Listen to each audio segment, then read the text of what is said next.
کہ میرا آج بس یہ ایک خیال ہے جس کو میں کمیونیکیٹ کرنا چاہوں گی. آج بہت اچھی کانفرنس ہوئی ہے, بہت جماعتیں ادھر حاضر ہیں, بہت باتیں ہوئی ہیں, لیکن جو بات ادھر نہیں ہو رہی ہے, جو بات ادھر نہیں ہو رہی ہے وہ ہے عورتوں کی بات. کیونکہ جہاں بھی گھروں میں لوگوں کو بے دخل کیا گیا ہے تو عورت کا کردار اس میں بہت اہم رہا ہے, چاہے وہ ملیر ہو یا گجر نالہ ہو یا اورنگی نالہ ہو. عورت جو ہے وہ مزاحمت میں سب سے آگے ہے. عورت کیونکہ گھر پہ ہوتی ہے, عورت کے لیے گھر کا تحفظ سب سے اہم ہے. میرا نام عبدالوہاب بلوچ ہے, میں Baloch right council deputy organiser ہوں. بلوچی میں all party conference Sindh indigenous rights alliance نمگا چھ بیا گئے آئینی دعوت سرات کگیں وہاں سمجھے کہ مرچگے اہم کانفرنس جو بیریا ٹاؤن ہے اور ڈی ایچ اے حوالے سے بیا گئے تو ماں یہ سمجھے کہ یہ ایک مدنی جہد ہے کہ بلوچ یکجہتی کمیٹی شروع روچا چے جہد تو کا آوار ہے اور سندھ انڈین جان علی سمچو پروگرام بکتے گا آئینوں گنا ماں ہمیشہ اظہار یکجہتی کتا اور ادھے ماں گوٹانی بھی وزٹ کتا. تمہارا شرعی اس طرح معلوم ہے کہ بیریا ٹاؤن جو یک جو اس سے مدنی مافیا ہیں اور یہ مافیا کے خلاف جنگ کنک جو اس سے مئی جو اس سے ایز اے بلوچ قوم مئی اور ایز اے سندھی قوم جو اس سے میں ذمہ داری بنی کہ ماں اظہار یکجہتی ہے گھوما گھوما یہ جنگ تو کا شریک بھی بیں چیئے کہ ملک ریاض اور بیریا ٹاؤن یک بعض مدنی مافیا ہیں نہ صرف ادھر جو اس سے ڈیموکریٹک چینج کر گئیں بلکہ جو اس سے ادھر جو مقامی مردمہ آئین لوگا چھ بے دخل کرنے گئے اور آئین زمینہ سے قبضہ کرنے گئے. ماں سمجھیں کہ سپریم کورٹ جو فیصلہ کتا آپ فیصلہ بھی جو اس سے ادھر عوام گنا ایک ناانصافی ہے اور بعد ہے کہ سپریم کورٹ فیصلہ وزیری اور بیریا ٹاؤن جو الاٹ کتگی زمین نہ قانونی طور اس طرح آئین جو اس سے پدا مسترد بکا اور منسوخ بکا. اور ماں سمجھے کہ مرچی یہ آل کانفرنس جو اس سے آئیے بعض زیادہ شرح نتائج کایا کہ مرچی کانفرنس تھا مگندے کی سندھے پارٹی اور ادھگی بلوچستانی پارٹی اور دیگی ہیومن رائٹس آرگنائزیشن دیگی ہمیشہ سیاسی سماجی آرگنائزیشن ہے درستانہ شرکت کو تھا. تو آئینی شرکتہ سے ماں سرپت بیں کہ ایک مشترکہ جدوجہد ہے اور مشترکہ جدوجہد ہی کنے ماں کامیاب بیں اور 6 جون کہ جو دھرنا بیا گئیں اور سمجھے کہ یہ دھرنا جو اس سے ایک مدنی ایکشن ہے اور اگر دھرنا کامیاب کرنے کے واسطہ بھی ماں چمی قبول میڈیا چھے بلوچ یکجہتی کمیٹی نمگا چھے یہ اعلان کریں کہ دھرنا بھی ماں بھرپور شکست کریں اور ماں سرپت ہیں کہ بغیر جہد ہے جو اس سے ماں ہوتی منزل سربوت نہ کریں اور یہ جہد کہ یہ دیما بریگی اور یہ عوام گنا ہمارا جو اس سے چند جنگیں گنا شریک بھی آگے. مقبول میڈیا بھی توار کہ آئی آت کا یہ مدنی جو اس سے آل سندھ پارٹی کانفرنس اور سندھ انڈین آل یہ پروگرام جو اس سے کوریج کو تھا منتوار شو بعض منتوار وجہ گائنا چھپیش انڈیجینس رائٹس الائنس سے سنگتانا مراد آباد چہایا مروچی پتیسر ڈگارا سندھ تمام وطن دوست مردوں یکجا کو تگن بلیدہ مسئلہ ایک ہے کہ وطن دوست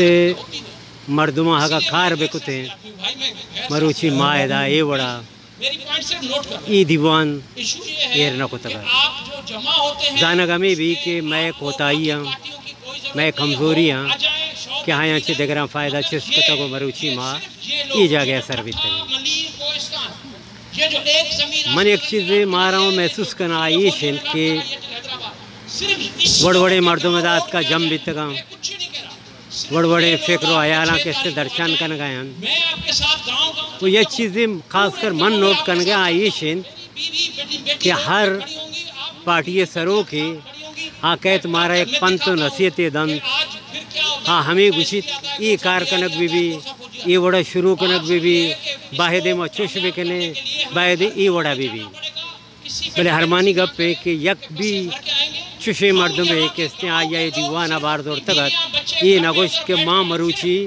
अव्वले गामा हेर कन गया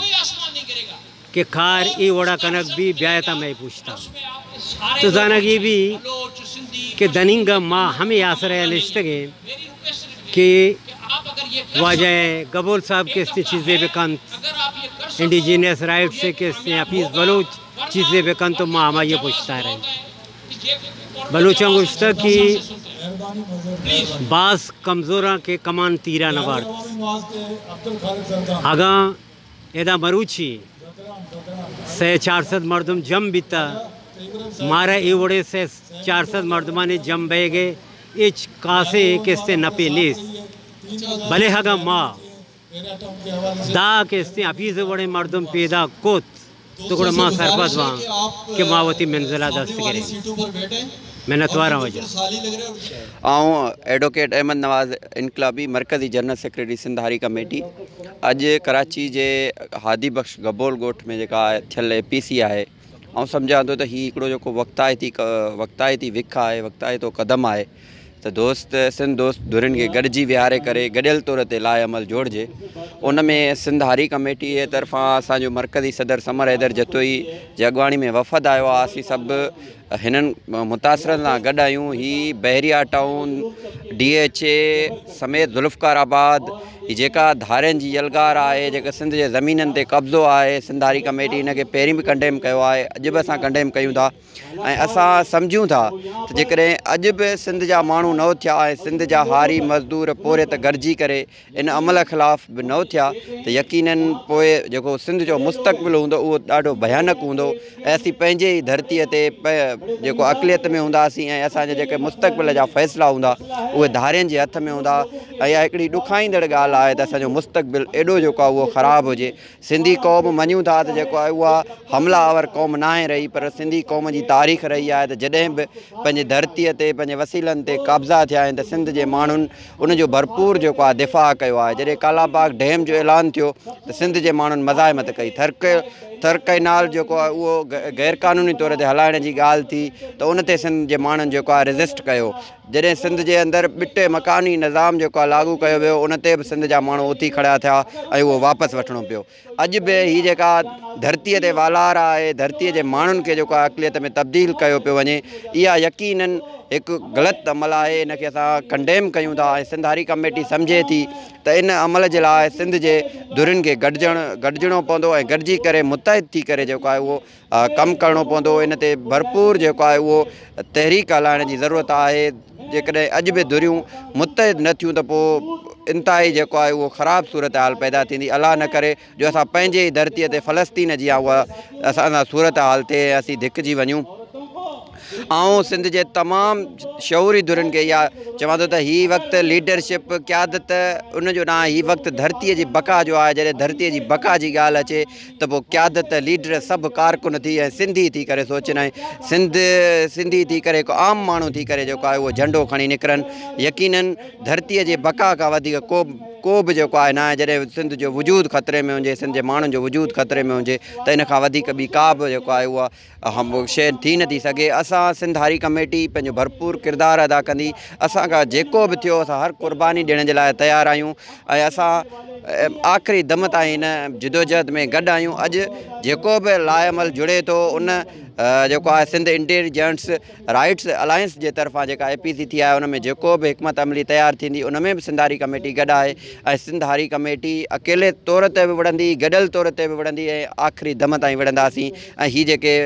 ऐलान आहिनि हीअ जेका धारियुनि जी यलगार आहे इन्हनि खे बंदि कराइबो ऐं सिंध जे ज़मीन जा वारिस सिंधी माण्हू आहिनि बाबा सिंध कामरेड हैदर बग जतोई अॼु खां 50 साल पहिरें जॾहिं अलाटी तहरीक हलाए करे सिंध जे माण्हुनि खे ज़मीनूं वठी ॾेई सघियो थिए त अॼु त एॾी जेका आहे उहा जदीद टेक्नोलॉजी जो दौरु आहे त सिंध जा माण्हू ख़ुदा जे वास्ते उथो यार गॾु थियो त पंहिंजी धरतीअ ऐं धरतीअ जे माण्हुनि जी हिफ़ाज़त करियूं ऐं धरतीअ जी बका जी जंग गॾिजी विढ़ूं। Thank U.